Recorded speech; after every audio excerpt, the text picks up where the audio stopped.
This is about reparations and colonialism and the English who owe money around the world for invading everyone, starting with the Welsh. The Welsh deserve reparations first, and that's me. My name is David Lloyd Evans, and my family are from Llanelli in South Wales. Although I was born in a part of Wales known as Guildford in Surrey, and we later moved to another part of Wales known as London, the capital. Now, you may be thinking that London is not the capital of Wales. Well, not anymore.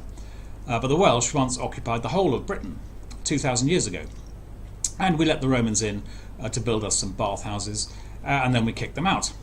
And while we weren't looking, in the 6th century AD, ABBA turned up, the Nordic master race. ABBA and their friends invaded from Scandinavia and Jutland and Saxony, and a little-known part of Denmark called Angel, hence Anglo-Saxon or English.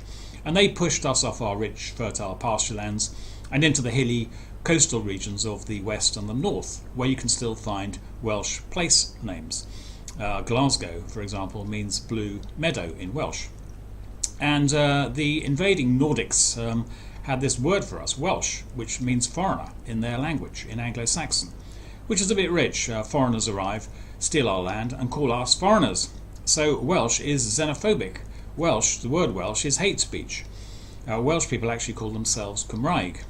So because we suffered the first injury from the xenophobic English, we deserve the first payoff. But I'm not claiming it because I've met the English, and they're quite nice. They're a bit superior. And I don't want to give them extra reasons for looking down on the Welsh, which compensation inevitably would do. It would turn me into a victim. And it would remind everyone that the English made more of my ancestral homelands than my ancestors did, which is a bit embarrassing.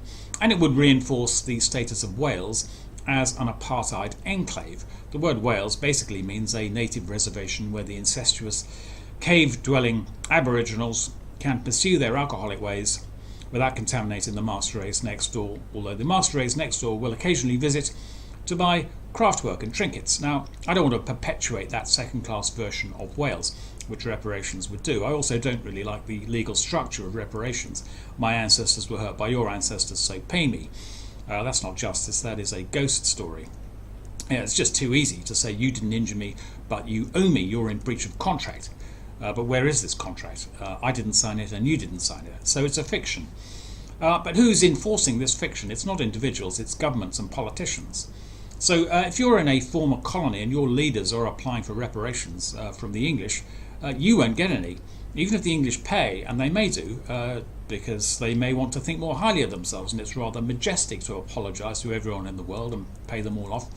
It's a luxury they might be able to afford, but they won't pay you. Politicians will get the money and share it among politicians. They'll say it's too complicated to pay individuals. Unless the individuals happen to be politicians, then it's probably quite easy. So they'll pay the community with sports centres and shopping schemes and all the other money laundering devices they have to create fees for themselves and bonuses. So if your politicians are saying expect money from the English, they mean your expectation of their money. They're using your hope to fulfil their hope, and that's politicians. When they say hope, they mean hype.